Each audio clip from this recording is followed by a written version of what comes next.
নমস্কার নমস্কার বন্ধুরা, ব্লগ উইথ শিখা চ্যানেলে আপনাদের সবাইকে স্বাগত। আজকে আপনাদের জন্য একটা নতুন রেসিপি নিয়ে চলে এসেছি। ঘরোয়া স্টাইলে আলু পটল চিংড়ি রেসিপি। বন্ধুরা, ভালো লাগলে লাইক, শেয়ার, সাবস্ক্রাইব করতে ভুলবেন না। প্রথমেই কড়াইতে একটু তেল দিয়ে চিংড়ি মাছগুলো ভালো করে নুন হলুদ মাখিয়ে রেখেছিলাম, সেগুলো ভেজে নেব। হালকা লাল লাল করে ভেজে তুলে নিলাম, তুলে রেখে দেব। রেখে দিয়ে এবার কতগুলো পটল কেটে রেখেছিলাম, সেগুলো ভালো করে লাল লাল করে ভেজে নেব।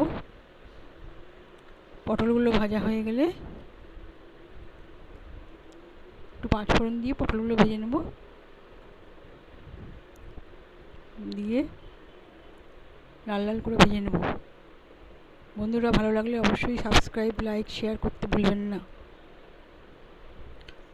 পটলগুলো দিয়ে দিলাম, দিয়ে লাল লাল করে ভেজে নেব।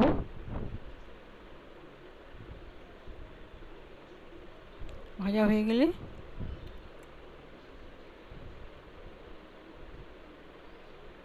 পটলগুলো তুলে রেখে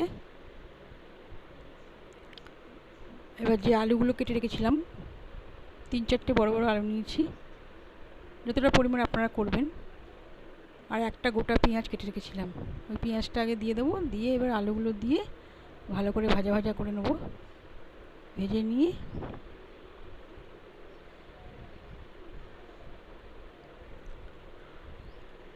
পেঁয়াজটা হালকা লাল হয়ে গেলে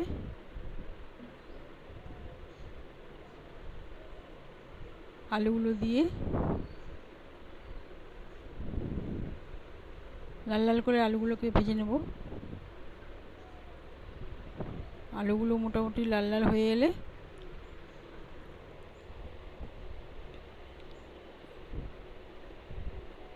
ভালো করে নেড়ে চেড়ে ভেজে নিতে হবে।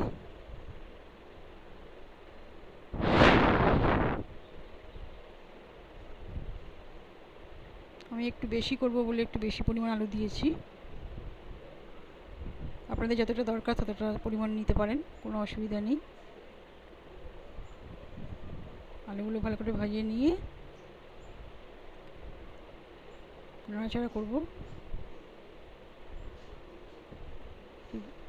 5 মিনিট ঢেকে কুক করে এবার আলুগুলো মোটামুটি লাল লাল হয়ে এসছে। এর মধ্যে নুন, পরিমাণ মতো নুন, হলুদ,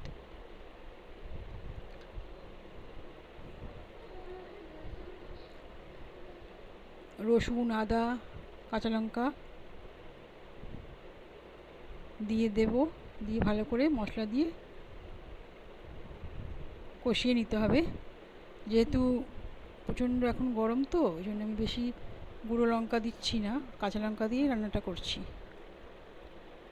কাঁচা লঙ্কা ছিঁড়ে দিয়ে দেবো। আদা, রসুন, কাঁচা লঙ্কা দিয়ে ভালো করে কষিয়ে নিয়ে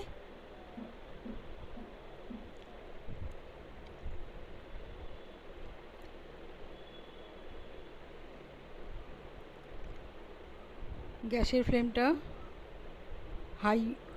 হাইতে রাখতে হবে। হাইতে রেখে ভালো করে কষিয়ে নিতে হবে। মশলাটা কষানো হয়ে গেলে এবার জল দিয়ে 10 মিনিট মতো কুক করে নিলেই আপনার আলু পটল চিংড়ি রেডি হয়ে গেছে, রেডি পুরো। এবার আপনি সার্ভ করতে পারেন, কোনো অসুবিধা নেই। বন্ধুরা, ভালো লাগলে লাইক, শেয়ার, সাবস্ক্রাইব অবশ্যই করবেন, এবং লাইক, শেয়ার, সাবস্ক্রাইব করে আমার সঙ্গে থাকবেন।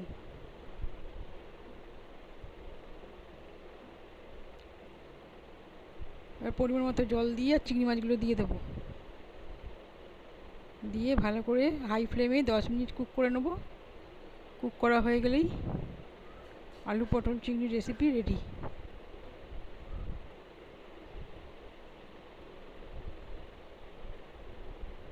চাপা দিয়ে 10 মিনিট হাই ফ্লেমে কুক করব। এবার রেডি হয়ে এসছে, দেখুন। বন্ধুরা, ভালো লাগলে লাইক, শেয়ার, সাবস্ক্রাইব করবেন অবশ্যই, প্লিজ।